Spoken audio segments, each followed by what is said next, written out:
আগামী বাজেটে বিবেচনার জন্য সরকারকে ১১৪টি প্রস্তাবনা দিয়েছেন চট্টগ্রামের ব্যবসায়ীরা। সকালে প্রাক বাজেট আলোচনায় এনবিআর চেয়ারম্যানের কাছে এসব সুপারিশ তুলে ধরা হয়।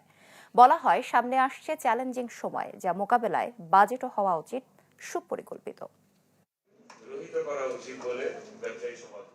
অতীতের ধারাবাহিকতায় বাজেট পূর্ব আলোচনা এনবিআরের বৃহস্পতিবার সকালে চট্টগ্রাম চেম্বার মিলনায়তনে যাতে যোগ দেন এই অঞ্চলের ব্যবসায়ীরা।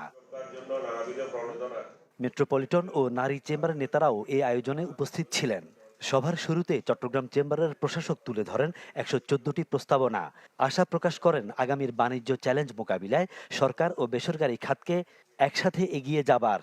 যদি সরকারি বেসরকারি খাত সুস্থ প্রতিযোগিতা ও সহযোগিতার নীতিতে একযোগে কাজ করে, তাহলে আমাদের প্রিয় মাতৃভূমি বাংলাদেশ অদূর ভবিষ্যতে বিশ্বের অন্যতম অর্থনৈতিক শক্তি হিসেবে গড়ে উঠবে।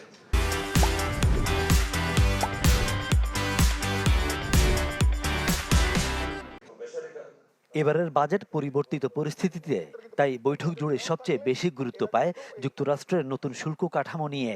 বক্তারা বলেন, ৩ মাসের জন্য স্থগিত হয়েছে, বাদ যায়নি, তাই এখনই নিতে হবে দূরদর্শী সিদ্ধান্ত।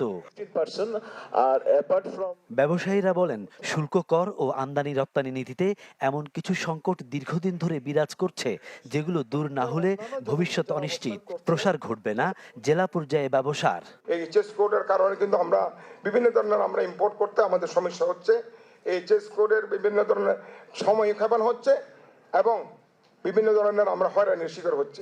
পজিটিভ আইনটাকে চেঞ্জ করে গত 3 মাস আগে এনবিআর থেকে একটা সার্কুলার করা হলো 3 বছরের অডিট আপডেট থাকলেই মাত্র জেনারেল বন্ড দেওয়া হবে। এটা তো কোনো ব্যবসা বান্ধব বা রপ্তানি বান্ধব নীতি হতে পারে না। প্লাস্টিক পণ্য 6% পাবেন, হালকা প্রকৌশলী পণ্য 10% পাবেন, কিন্তু নিচে দিয়ে একটা লাইন লাগাই দিয়েছেন, আপনারা যদি এটা বন্ডের ফ্যাক্টরি হয় তাহলে পাবেন না। তাইলে আমি রপ্তানি করব কিভাবে বন্ডের ছাড়া? ট্যুরিজমকে বুস্ট আপ করতে গেলে of course they need some subsidy somehow. এটাকে হয়তো আপনি ট্যাক্স হলিডে আনতে পারেন, অথবা যারা রিয়েল এন্টারপ্রেনার তাদেরকে আপনি ট্যাক্স ফ্রি হয়তো কিছু। সবাই কিন্তু ওই ট্রাইবেল যিনি পাহাড়ি, তারই লাইসেন্স বলেন, তার নাম বলেন, সেটা ব্যবহার করে কিন্তু সবাই হচ্ছে।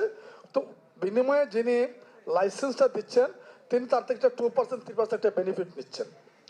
এই ক্ষেত্রে গিয়ে কিন্তু একটা বৈষম্য, একটা ডিফারেন্স সৃষ্টি হচ্ছে।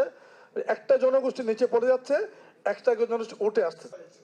এনবিআর চেয়ারম্যান আব্দুর রহমান খান আসছে বাজেটে ব্যবসায়ীদের সুপারিশ মালার প্রতিফলনের আশ্বাস দেন। সেই সক্ষমতা কোথায়? ফখরুল ইসলাম, চ্যানেল 24, চট্টগ্রাম।